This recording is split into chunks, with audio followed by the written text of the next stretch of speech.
Hello my fellow creators and welcome to my YouTube channel. Today I'm going to play with two beautiful flower dies that I received from Spellbinders. Now these are both part of the Serenity Garden Collection by Susan Tierney Cockburn, and they're just gorgeous. So these flowers are really meant to be made as 3D flowers, and I think they're just gorgeous that way. But I thought I would just make them not quite as 3D as they're meant to be. So I have gone ahead and cut out the foliage and the flowers on both sets. So this one is Poetic Foliage and this one is Astrantia. Now I've gone ahead and cut out my pieces like I mentioned, and I've put them on my sticky mat here so that I can do a little bit of ink blending. I also went ahead and put together one of the flowers just to test it out, see if I like the way it looked not so 3D, and I do. So I'm going to put together two more flowers after I'm done ink blending, and then we'll put together our card. Now the colors of Colorwheel Cardstock that I'm using today are lavender, mulberry, violet, peridot, rainforest, fern, blush, tutu, dahlia, wildberry, and cascade. You don't see cascade here because that's going to be my background panel. And speaking of my background panel, I have decided to use a previous 3D embossing folder of the month.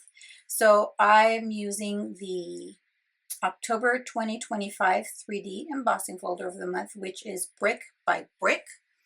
And that's the one I used with the Cascade cardstock for my background panel.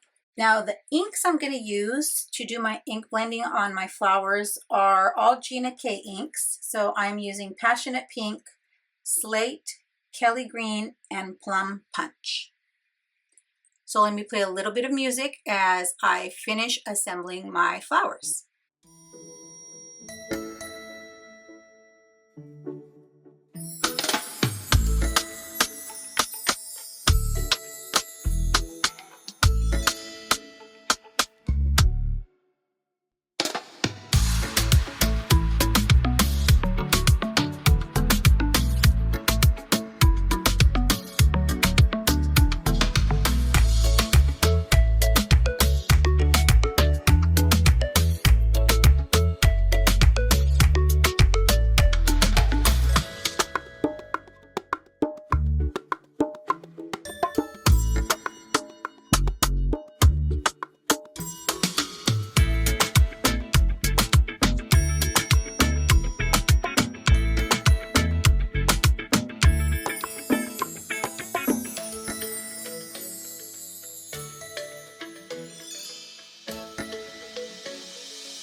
right, I have all my flowers assembled, ready to go.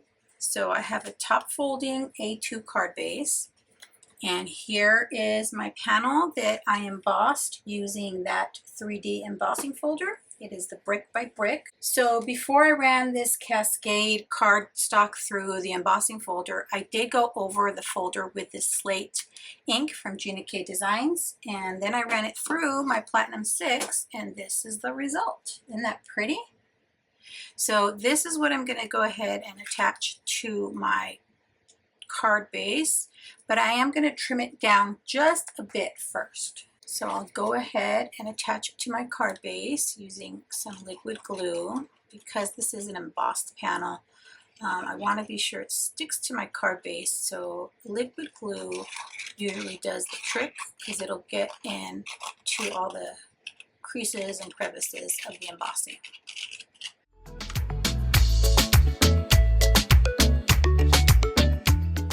Now let's lay out our flowers. So my plan was to use all 3 flowers here,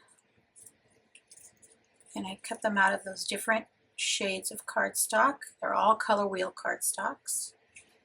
And then here, instead of doing like the little beads onto these flower stems, I decided just to go with that flower plate from the Poetic Foliage. So I did the stem from here, so that's these. And then all those itty bitty flowers that I attached were from the other die set. And see, it's one plate that cuts out all these flowers. So this would be great if you wanted to do maybe a shaker card and you wanted to cut out a bunch of different colors of cardstock or your scrap cardstock, and you could use it in that way as well. In the meantime, let me try and kind of arrange my flowers how I think they'll look best, as well as my greenery, before I start gluing everything down. And even though it's not fully 3D, I did kind of curl the leaves and the petals of the flowers a little bit, so it's slightly 3D-ish, just not fully. The way you might see in other videos. And see, my greenery I also cut out of different shades of green Colorwheel cardstock. Even though I did my ink blending with the same color, I varied the amount of pressure I put on there when I was blending my ink, and so it kind of looks a little different for each one. Oh, I like that.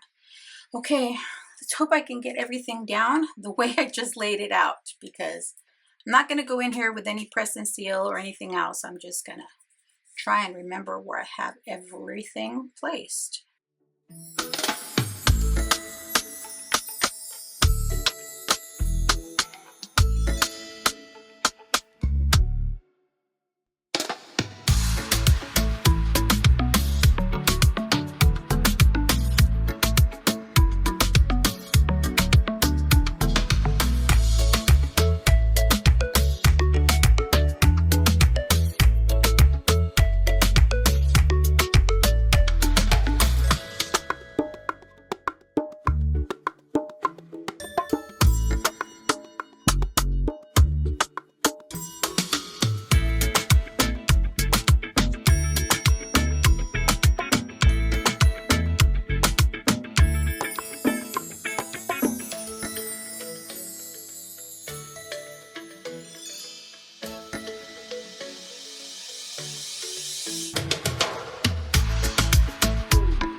Alrighty, all done, friends. What do you think? I'm loving it. Loving all the different petals, loving the little bit of dimension that I did add by curling the flower petals up and the leaves up just a bit. Just gorgeous. Now I will be sure to link to all the goodies I've used in the description box below. Thanks for sticking around to the end. I'd be thrilled if you subscribe to my YouTube channel or follow me on any of my other social media platforms. As always, have a beautiful, safe, and creative day. Thanks for watching. Bye.